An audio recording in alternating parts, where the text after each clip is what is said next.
Hello Booktube, j'espère que tu vas bien. Ça y est, je me suis décidée, on va parler en format long. Et pour cette première vidéo, j'ai décidé de parler de tous les livres qui ont fait le buzz sur le BookTok. Est-ce qu'ils méritent leur succès? C'est parti, allons-y. Mais avant tout, n'hésite pas à t'abonner à mon compte TikTok, Instagram, YouTube. Ici, on parle book. Pour cette vidéo, je te propose de repasser sur tous les buzz du BookTok. Je vais donner mon opinion dessus. Il y en a qui méritent vraiment le buzz et d'autres pas vraiment. Ça risque de froisser certaines personnes, mais c'est aussi une façon de mieux se connaître tous les deux. Une fois qu'on aura mis tout ça sur la table, on va pouvoir devenir amis book. Allez, c'est parti, je commence tranquillement avec les Dreamland Billionaires. C'est vraiment une super série et elle mérite tout l'amour qu'elle reçoit. Petite parenthèse, j'ai remarqué que dès qu'un livre fait le buzz sur le BookTok, il y a plein de gens qui se mettent à le détester. Mais il faut vraiment que ça s'arrête sur cette série. Cette série est juste géniale. En gros, chaque tome c'est sur un frère, le grand-père décède et va laisser une mission à chacun de ses petits-enfants s'ils veulent toucher leur héritage qui représente des milliards. Donc chaque tome c'est sur une mission différente. Par exemple le tome 2 c'est Declan qui est PDG qui doit se marier et faire un enfant. Le tome 1 c'est Rowan qui doit remettre à flot le parc d'attractions. Et le tome 3 ça va être Cal qui va devoir vivre un été dans la maison du lac. Et chacun va vivre ses missions, chacun va les découvrir à leur façon. Ils sont juste tous hyper émouvants, mais j'avoue, mon cœur a chaviré pour le tome 3. Juste l'histoire de Cal est belle et compliquée. Cal a des addictions, Cal est un personnage très compliqué et complexe et juste... Voilà, c'est mon chouchou. Passons à une prochaine série qui a vraiment fait le buzz. Par contre, il y a un énorme bad buzz par rapport au tome 1. Malheureusement, il y a une très mauvaise traduction sur ce tome, ce qui gâche et gêne la lecture. Passez le tome 1 ou le lire en anglais. Par contre, cette saga, c'est la série Chestnut Spring. Il m'en manque 2. Il y a le deuxième qui est sorti, je crois, aujourd'hui ou hier, et juste. Mais je l'ai lu sur ma Kindle. Oh là là, c'est un... Bon, on oublie le tome 1, comme je l'ai dit, problème de traduction. Mais le tome 2, le tome 3, oh là là. Dans chaque tome, nous allons suivre un enfant Hayton. Que dis-je? Un garçon Hayton. Si je devais en choisir, je dirais que le tome 2 et le tome 4 pour le moment sont mes chouchous. Mais j'ai grand espoir que le tome 5 aussi avec l'histoire de Beau. Donc bon, je me prononce pas trop, mais pour le moment le 2 et le 4, ah. De plus, ce qui est super dans les tomes et l'univers d'Esli Seaver, c'est qu'elle a créé une autre série de 4 livres où on va retrouver l'univers des cowboys et surtout Violette, la fille de la tribu Hayton. Et j'ai hâte de le lire. J'ai lu le premier tome de cette saga qui est déjà très bien. Mais ma prochaine lecture pour le mois, ça va être le tome 2 sur Violette. Maintenant, passons sur la dark romance. Il est tellement populaire dans sa catégorie. Et franchement, j'aimerais bien pouvoir oublier que je l'ai lu. Franchement, si t'aimes ce livre, je suis en mode jugement, mais comment tu fais? Enfin bon, je ne sais pas ce que j'allais dire, mais ce livre...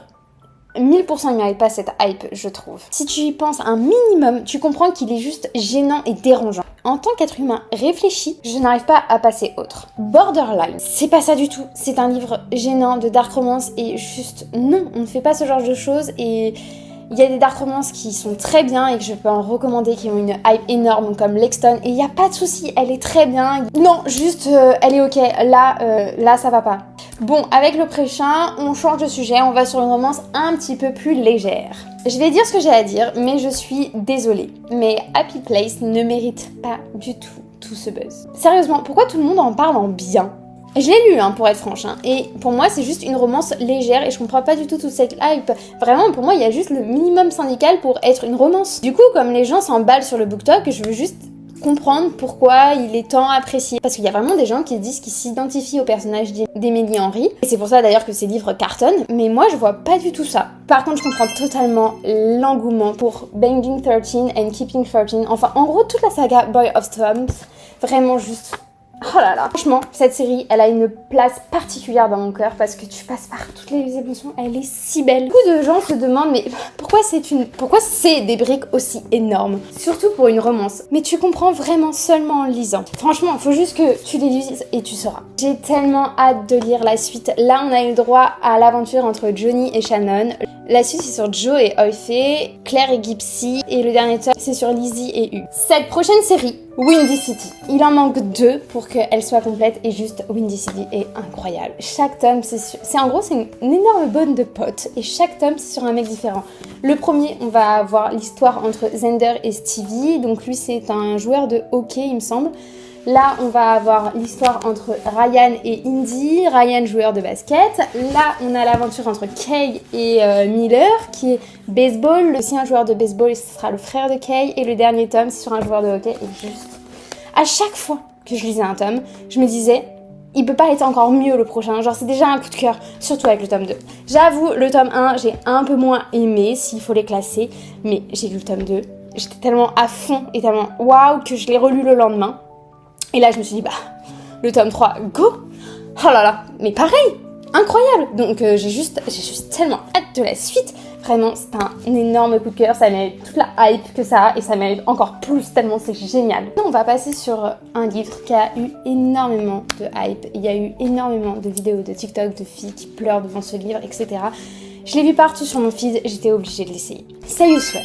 Vraiment, j'ai bien aimé. C'était un bon moment. Mais il y a plein de moments, je trouvais que ça allait pas, genre il y avait trop de personnages qui servaient à rien. Et le livre est bien, donc je comprends la hype, mais c'est mitigé. Je sais pas si tu ressens la même chose que moi pour ce livre. Bah d'ailleurs, dis-moi en commentaire toi ce que t'en as pensé. Mais voilà, je suis assez neutre. Je recommanderais à quelqu'un de le lire quand même, parce que j'ai passé un bon moment.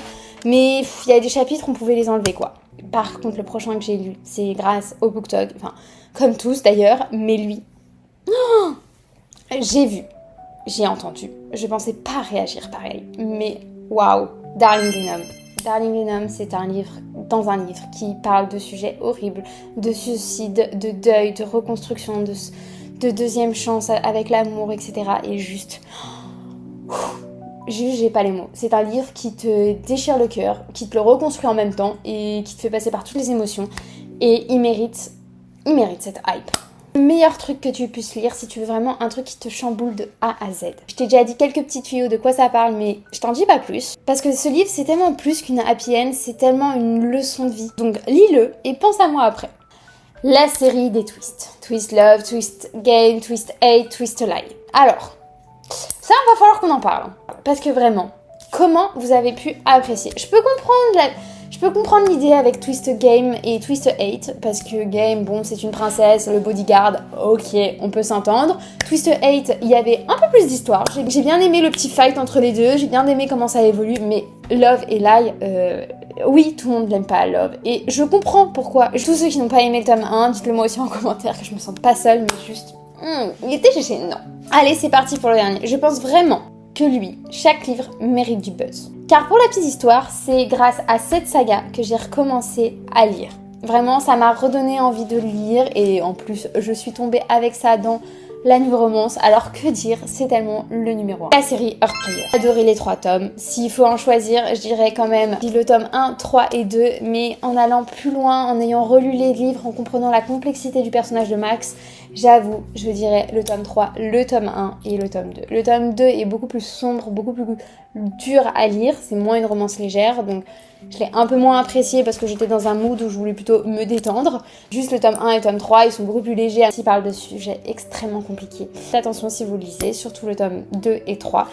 Ayez bien l'âge, j'ai juste adoré. Et dis-toi que j'ai tellement adoré cette saga que dès que quelqu'un en parle en mauvais, je fais la sourde oreille en mode genre non, juste cette saga est incroyable, arrête d'en parler comme ça. Bref, soit maintenant tu me détestes, soit tu m'adores. Je pense qu'on peut s'arrêter là et garder d'autres livres du BookTok pour une partie 2. N'oublie pas que les avis sur les livres sont subjectifs. Il n'y a pas de vrai ou de faux, c'est seulement moi et mes idées et mes goûts. Si tu veux parler book avec moi, n'hésite pas à t'abonner. Si tu as envie que je parle d'un livre, d'une thématique précise, n'hésite pas à me le dire en commentaire. En tout cas, je te dis bisous pour une prochaine vidéo book.